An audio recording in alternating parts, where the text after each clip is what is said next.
Hi there. My name is Lauren. I'm the founder of Asked and Answered. We're an outsourced paralegal freelance business.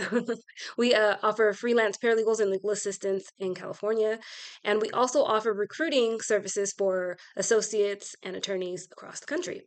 Um, we serve the small law firm specifically, so I'm here to talk to you a little bit about how to, if you're a small firm, how to attract not just a good candidate, but a great candidate.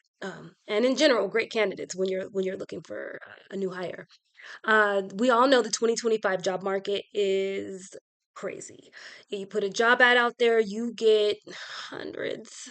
I know because we do recruiting, and we get hundreds, if not thousands, of submissions that are completely unqualified.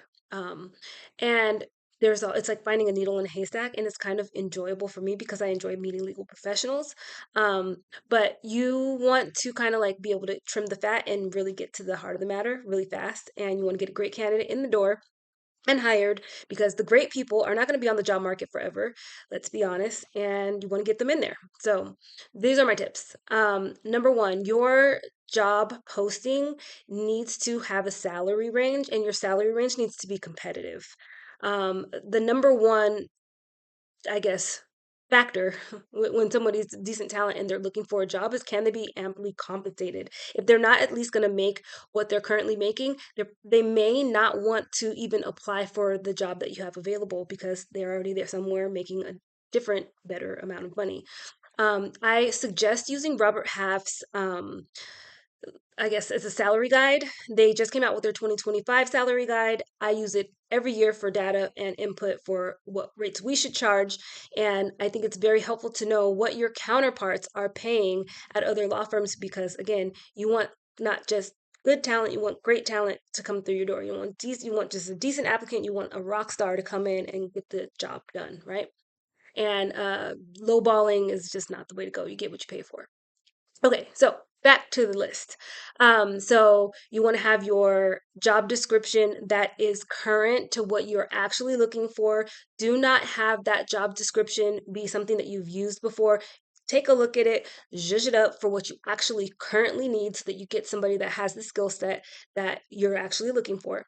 And I would highly suggest, like, especially if you like have like an office manager, someone that does operations, that whoever is really going to be working with that new hire, that you really sit down and go over the meat and potatoes of what you actually need right now so you can get that going really well. Also have those people, this is just a side note, have those people or that person who, and if it's you, take the time and do it because you want to, again, get a rock star. um, have that person formulate a few questions that you think would be great, like interview questions that will really screen and get to the heart of the matter. I have a resource that I've mentioned prior, that I've used prior, and it helps you to develop a question based on your needs.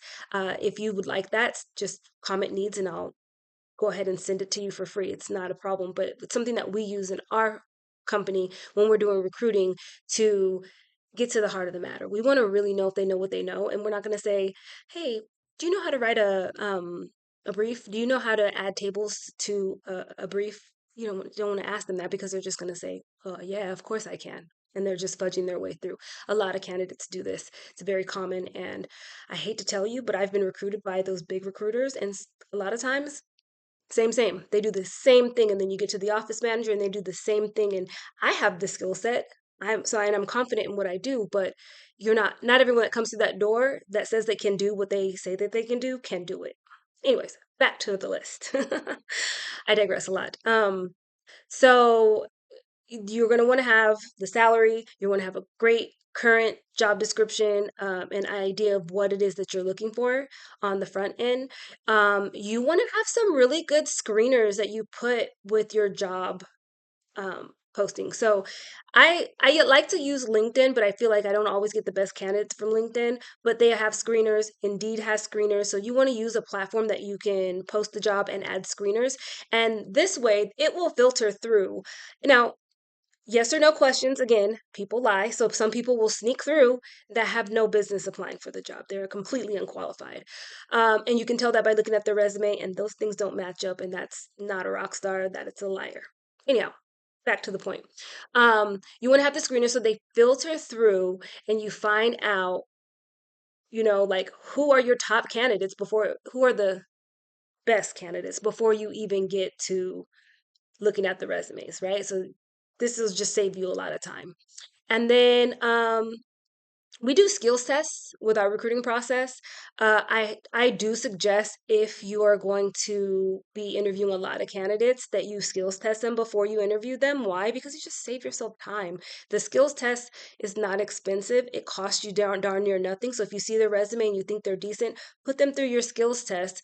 You'll get a score. Some questions do have to be answered, so it does require a little bit of your time. But as far as the cost to benefit, to me it's very, very beneficial to, before you even sit down, that their actual skill set. So we're talking about skills and knowledge testing, and asking questions that are very specific. Again, remember I said sit down and find some questions that are very specific to the role that you're trying to hire for. Okay. And that is the bulk of what I have to say here today. I think the other thing is, if you have a very specific culture or personality type that you're looking for, you can also kind of screen for that in your testing. And they have all these like work ready kind of testings that do kind of like almost personality or thought process type of testing, and you can do those types of things as well. And if you have, a lot of firms do have attorneys that have very specific personality types and or they have very specific culture, so you can screen for that as well. So that's all I have for you today. If you have any other questions, or if you want to, like I said, get the resource so that you can tailor your questions specifically to what you're looking for, let me know. Um, if you're paying people well, you're treating people well, and you're not overworking them, they will be happy, and they will not leave you. So your rock stars will stay with you, and you'll have a great working relationship with them. Not forever, because nothing lasts forever, but for at least a reasonable amount of time. And maybe you can avoid hiring somebody that you have to just rehire for that position. Anyways, I'll talk to you next time. Bye.